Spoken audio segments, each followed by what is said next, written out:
Hello friends, स्वागत है आप सभी का आपके अपने यूट्यूब चैनल युवराज एकेडमी पर।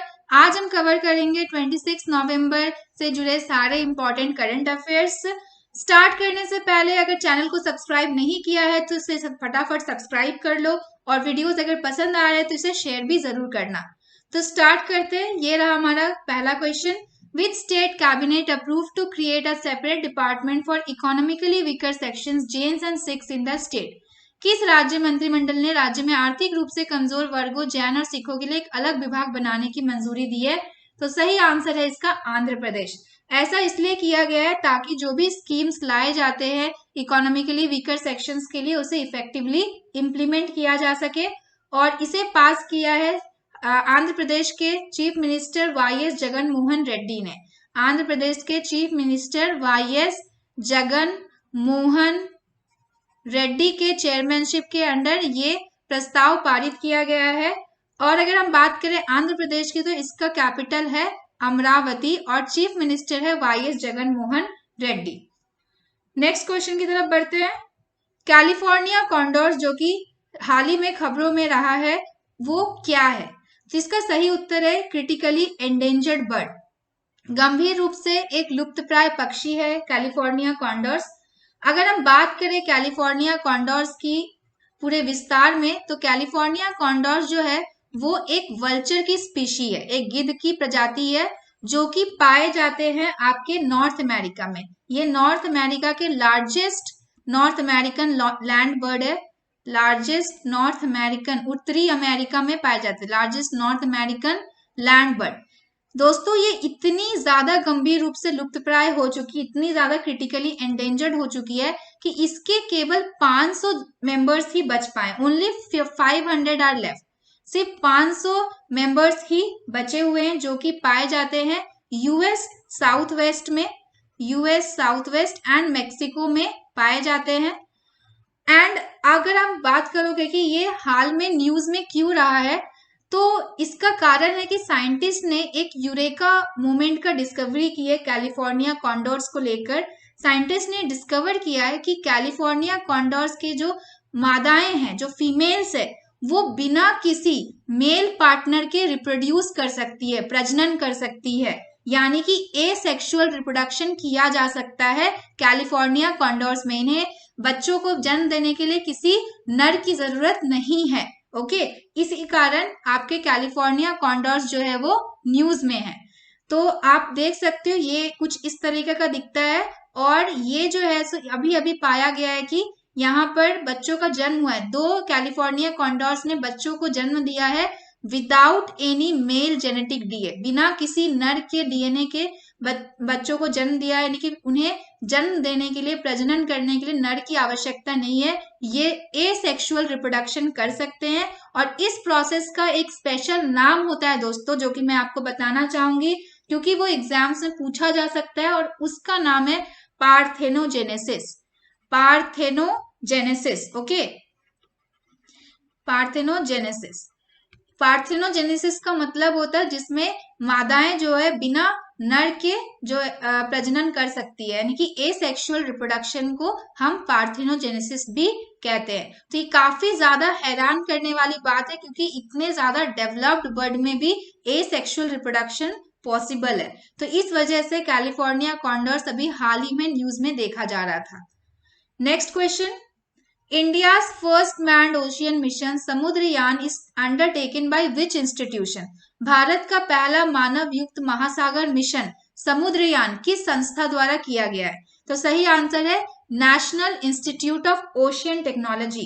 इस इंस्टीट्यूट द्वारा ये मिशन पूरा करने का किया जा रहा है और इसे लॉन्च किया है यूनियन मिनिस्टर जितेंद्र सिंह ने। किसने लॉन्च किया है? जितेंद्र सिंह, यूनियन मिनिस्टर जितेंद्र सिंह ने लॉन्च किया है। और इस मिशन के लिए जो डीप सी व्हीकल यूज होने वाला है, ठीक है, इस मिशन के लिए जो डीप सी व्हीकल यूज होने वाला है उसका नाम है मत्स्य 6000। मत्स्य 6000। और इसकी कैपेसिटी है कि ये एक बार में 3 ह्यूमन बींग्स को लेकर ओशियन के अंदर जा सकता है। इस मिशन में जो साइंटिस्ट है, जो ओशियन के अंदर जाएंगे, वो डीप में जाकर ओशियन के अंदर मिनरल्स की खोज करेंगे। ओके, तो इस मिशन का यही लक्ष्य है। तो समुद्रयान का अगर आप डीप सी व्हीकल को देखना चाहते हो तो ये कुछ ऐसा दिखता है। ये स्फेरिकल नेचर का है और इसका नाम है मत्स्य 6000, जो कि आपको याद रखना है। ओके, इस क्वेश्चन से जुड़े स्टैटिक जीके की बात करें तो national institute of ocean technology यानी कि NIOT जो है वो आपका स्टैब्लिश हुआ था नवंबर 1993 में, और इसके हेडक्वार्टर्स है चेन्नई तमिलनाडु। ओके, चेन्नई तमिलनाडु में इसके हेडक्वार्टर्स हैं।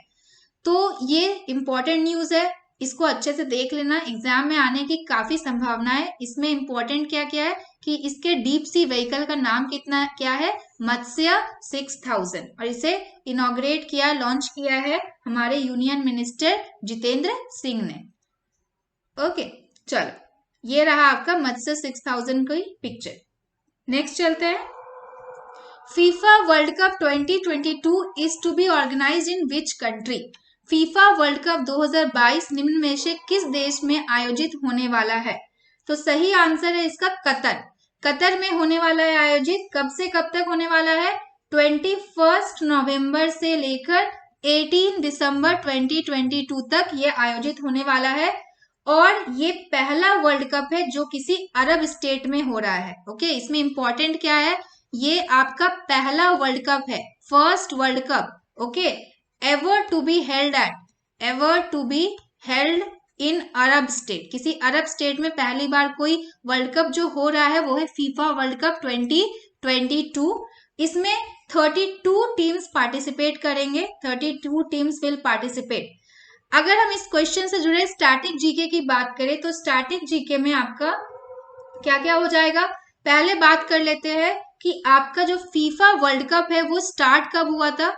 फीफा वर्ल्ड कप स्टार्ट हुआ था आपका 1930 में। ओके, 1930 में स्टार्ट हुआ था।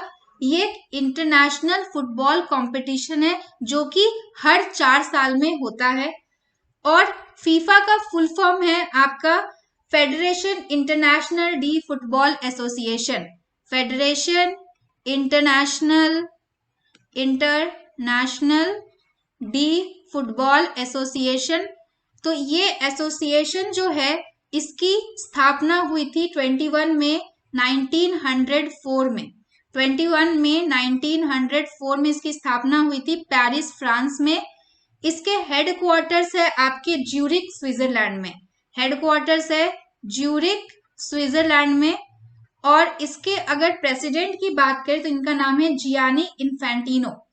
प्रेसिडेंट है इसके जियानी इन्फेंटिनो। Okay, Infantino. और current champion FIFA World Cup का फ्रांस है। ओके, करंट चैंपियन जो है फीफा वर्ल्ड कप का वो है फ्रांस, यानी last FIFA World cup France ने जीता था। और मोस्ट सक्सेसफुल टीम की अगर बात करें, most successful team of FIFA World cup, तो वो है ब्राजील। ब्राजील ने ये खिताब अपने नाम 5 बार किया है, 5 टाइम्स विनर है ब्राजील। ओके, और फीफा वर्ल्ड कप 2026 जो नेक्स्ट फीफा वर्ल्ड कप है 2022 के बाद 2026 में होगा, वो होने वाला है US, Mexico and Canada. FIFA World cup 2026 जो है वो उसके होस्ट होंगे US, Mexico and Canada. Okay, US, Mexico and Canada ये फीफा वर्ल्ड कप 2026 के होस्ट है। तो इससे जुड़े हम लोगों ने इस क्वेश्चन से जुड़े सारे इंपॉर्टेंट टर्म्स, सारी इंपॉर्टेंट न्यूज डिस्कस कर लिए है। बढ़ते हैं अपने नेक्स्ट क्वेश्चन की तरफ। Which city is to play host to the Indian International Science Festival IISF 2021? Bharat अंतर्राष्ट्रीय विज्ञान महोत्सव 2021 की मेजबानी करने वाला कौन सा शहर है? तो सही आंसर है पणजी। पणजी आपका दोस्तों गोवा की राजधानी है, तो ये गोवा में होने वाला है। अगर हम बात करें IISF 2021 तो ये आपका 7वां एडिशन है, 7th एडिशन है, यानी कि 7वां संस्करण है। ठीक है, ये IISF जो 2021 होने वाला है ये इस फेस्टिवल का 7वां एडिशन है, 7th एडिशन है। और ये चलेगा आपका 10th to 13th December 2021। Okay, और ये ऑर्गेनाइज हुआ है मिनिस्ट्री ऑफ अर्थ साइंसेस। ये किसके किसके द्वारा ऑर्गेनाइज हुआ है, मैं इसे भी लिख दे रही हूँ, organized by ministry of earth sciences and आपका ministry of science and technology. Okay, ministry of science and technology. और किसके साथ कोलैबोरेशन में हो रहा है, in collaboration with Vijnana Bharati. Okay, in with Vijnana Bharati के साथ ministry of earth sciences, ministry of science and technology के, इन तीनों के कोलैबोरेशन से ये ऑर्गेनाइज किया जा रहा है पणजी गोवा में। IISF 2021 की अगर थीम की बात करें, IISF 2021 के थीम की बात करें तो इसका थीम है इस साल का celebrating creativity in science technology and innovation for prosperous India. Innovation for prosperous India, ठीक है। अगर हम बात करें IISF कब से लॉन्च हुआ था, तो ये स्टार्ट हुआ है 2015 से। ओके, लॉन्च्ड इन 2015, ये 2015 से स्टार्ट हुआ है और ये इस बार जो है ये इसका 7वां संस्करण है, 7th एडिशन है। ओके, अगर आप PhD वगैरह के लिए प्रिपेयर कर रहे हो तो आपको ये विजनना भारती के बारे में भी जानकारी होनी चाहिए। तो विजनना भारती जिसे हम विज्ञान भारती भी कहते हैं और इसका शॉर्ट फॉर्म है विभा। विजनना से वी ले लिए और भारती से भा ले लिए तो यहाँ पे विभा हो जाता है इसका शॉर्ट फॉर्म, और इसे हिंदी में विज्ञान भारती कहते हैं। ये एक स्वदेशी साइंस मूवमेंट था जो कि स्टार्ट किया गया था Indian institute of science Bengaluru में, किनके द्वारा, कुछ साइंटिस्ट के द्वारा, under the guidance of professor KI Basu. इनके गाइडेंस में ये स्टार्ट किया गया था मूवमेंट, और ये मूवमेंट धीरे धीरे काफी ज्यादा फेमस हो गया और ये इमर्ज किया एक ऑर्गेनाइजेशन के रूप में। और 1991 में डिसाइड किया गया स्वदेशी साइंस मूवमेंट को लॉन्च करने का ऑल इंडिया लेवल पे, और इसका नाम रखा गया विजनना भारती। यहाँ ये विजनना भारती का ऑब्जेक्टिव है यंग साइंटिस्ट्स को मोटिवेट करना, प्रेरणा देना, ताकि वो क्रिएटिविटी और ओरिजिनलिटी की तरफ बढ़ सके, इन्वेंशंस कर सके। विजनना भारती या विज्ञान भारती या विभा, इसके हेडक्वार्टर्स है न्यू दिल्ली में। तो ये कुछ इंपॉर्टेंट स्टैटिक जीके था आपका दोस्तों विजनना भारती या विभा के बारे में। एंड इस क्वेश्चन से जुड़े सारे इंपॉर्टेंट न्यूज यहीं पर खत्म होते हैं। बढ़ते हैं नेक्स्ट क्वेश्चन की तरफ। नेक्स्ट क्वेश्चन है, Billie Jean King cup is associated which sport. Billie Jean King cup किस खेल से संबंधित है? तो सही आंसर है इसका टेनिस से संबंधित है। बात करते हैं बिली जीन किंग कप के बारे में, तो ये आपका एक इंटरनेशनल विमेन्स टेनिस एसोसिएशन है। इंटरनेशनल विमेन्स टेनिस कंपटीशन है ये कंपटीशन, जो कि लॉन्च हुआ था 1963 में। Launched in 1963। क्यों लॉन्च किया गया था? To celebrate 50th anniversary. ठीक है, किस लिए लॉन्च किया गया था? To celebrate 50th anniversary. किसका 50th एनिवर्सरी सेलिब्रेट करने के लिए? इंटरनेशनल टेनिस फेडरेशन, ठीक है, ऑफ इंटरनेशनल टेनिस फेडरेशन। तो इसलिए इसे लॉन्च किया गया था 1963 में। एंड 2021 के टूर्नामेंट की अगर बात करें तो ये टूर्नामेंट हुआ है प्रेग में। ओके, टूर्नामेंट ये हुआ है आपका प्रेग में, जो कि है चेक रिपब्लिक की कैपिटल। चेक रिपब्लिक की कैपिटल है ये। और इस टूर्नामेंट में रशिया ने डिफीट किया है स्विट्जरलैंड को, यानी कि रशिया आपकी विनर है और फर्स्ट रनर अप है आपके Switzerland. Okay, Russia defeated Switzerland. Okay, तो ये था इस न्यूज से जुड़ी सारी इंपॉर्टेंट बातें। नेक्स्ट क्वेश्चन पे चलते हैं। Harbinger 2021 is the global hackathon announced by which Indian organization? Harbinger 2021 किस भारतीय संगठन द्वारा घोषित वैश्विक हैकाथॉन है? तो इसका सही आंसर है आपका reserve bank of India. Okay, तो रिजर्व बैंक ऑफ इंडिया के द्वारा अनाउंस किया गया ये पहला ग्लोबल हैकाथॉन है। ओके, फर्स्ट है, ये फर्स्ट ग्लोबल हैकाथॉन है। एंड ये अगर आप इसकी थीम की बात करें, 2021 के थीम की बात करें, हार्बिंगर 2021 थीम की बात करें, तो इसके थीम है smarter digital payments, smarter digital payments.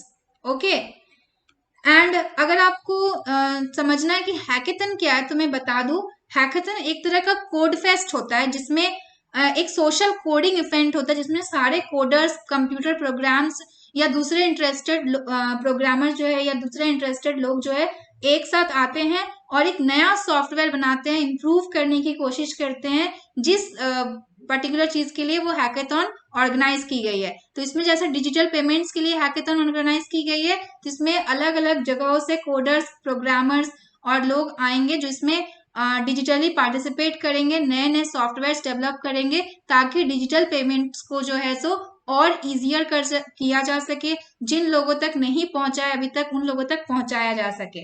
Okay, बात करें आरबीआई की, तो आरबीआई जो है वो रेगुलेट होती है मिनिस्ट्री ऑफ फाइनेंस द्वारा और इसके हेडक्वार्टर्स है मुंबई में। इसके गवर्नर का नाम है शक्तिकांता दास एंड इनके फाउंडर है, इसके आरबीआई के फाउंडर है ब्रिटिश राज, ब्रिटिश द्वारा आरबीआई एस्टैब्लिश की गई थी और इसकी स्थापना हुई थी 1 अप्रैल, फाउंडेड ऑन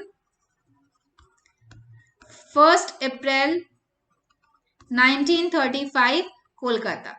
और आरबीआई के गवर्नर है शक्तिकांता दास और आरबीआई जो है रेगुलेट होती है मिनिस्ट्री ऑफ फाइनेंस द्वारा। Okay, next question, at which place in India 52nd international film festival of India is set to be celebrated? Bharat का 52वां अंतरराष्ट्रीय फिल्म महोत्सव भारत के किस स्थान पर मनाया जाने वाला है? तो सही आंसर है गोवा। गोवा में ये मनाया जाने वाला इंटरनेशनल फिल्म फेस्टिवल और इसको ऑर्गेनाइज किया है directorate of film festival, Goa government और फिल्म इंडस्ट्री ने। ये फिल्म फेस्टिवल चलने वाली है 28 से 28 नवंबर तक 2021। ओके, बात करें गोवा के सीएम की, तो गोवा के सीएम है प्रमोद सावंत, प्रमोद सावंत और इसके गवर्नर है श्री PS श्रीधरन पिल्लई, श्रीधरन पिल्लई। और गोवा जो है उसके लोकसभा में 2 सीट है और राज्यसभा में 1 सीट है। ओके, तो ये इस न्यूज से जुड़ी सारी इंपॉर्टेंट बातें थी। बढ़ते नेक्स्ट न्यूज की तरफ। शक्ति 2021 is a biennial training exercise between the armies of India and which country? शक्ति 2021 भारत और किस देश की सेनाओं के बीच द्विवार्षिक प्रशिक्षण अभ्यास है? तो सही आंसर है आपका फ्रांस।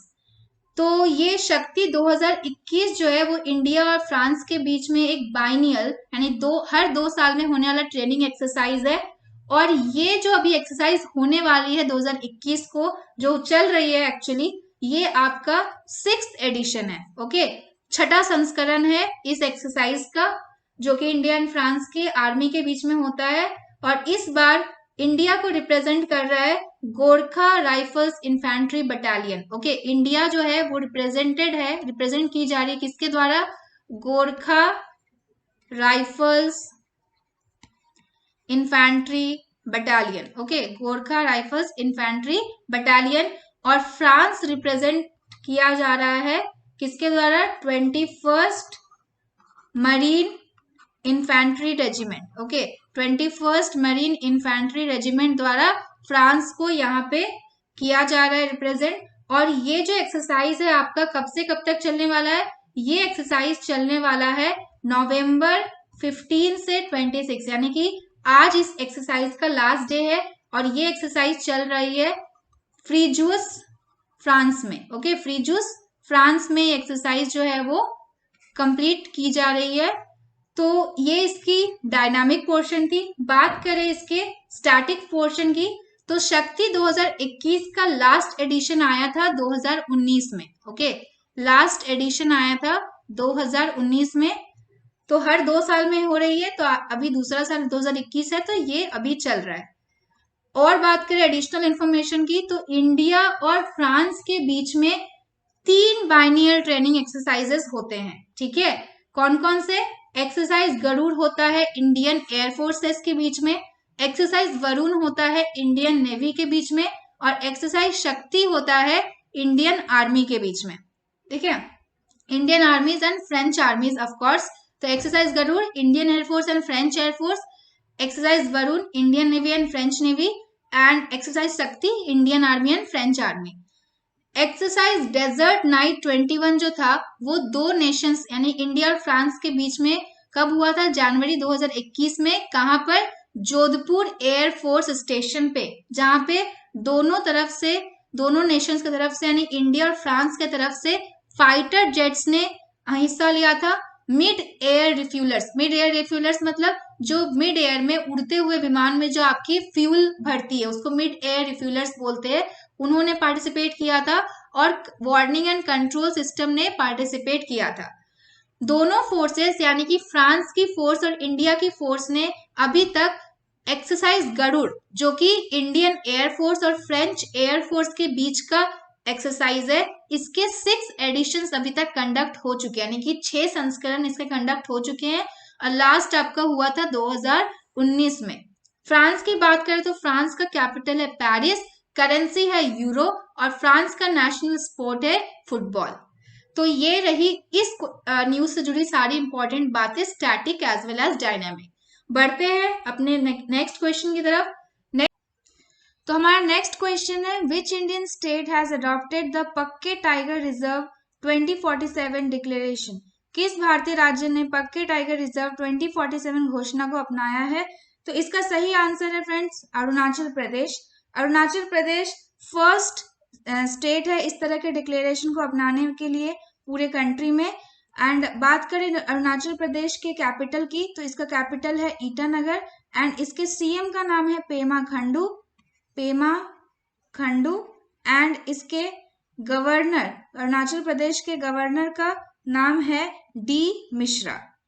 ओके, अगर बात करें पक्के टाइगर रिजर्व 2047 डिक्लेरेशन की, तो इस डिक्लेरेशन का एम है क्लाइमेट रिजालिएंट डेवलपमेंट को प्रमोट करना, ताकि क्लाइमेट चेंज को टैकल किया जा सके। So these were the 10 important current affairs for 26 नवंबर। आज के लिए इतना ही, मिलते हैं अगले वीडियो में। वीडियो पसंद आ रही है तो चैनल को सब्सक्राइब करना मत भूलना और शेयर भी जरूर कर देना।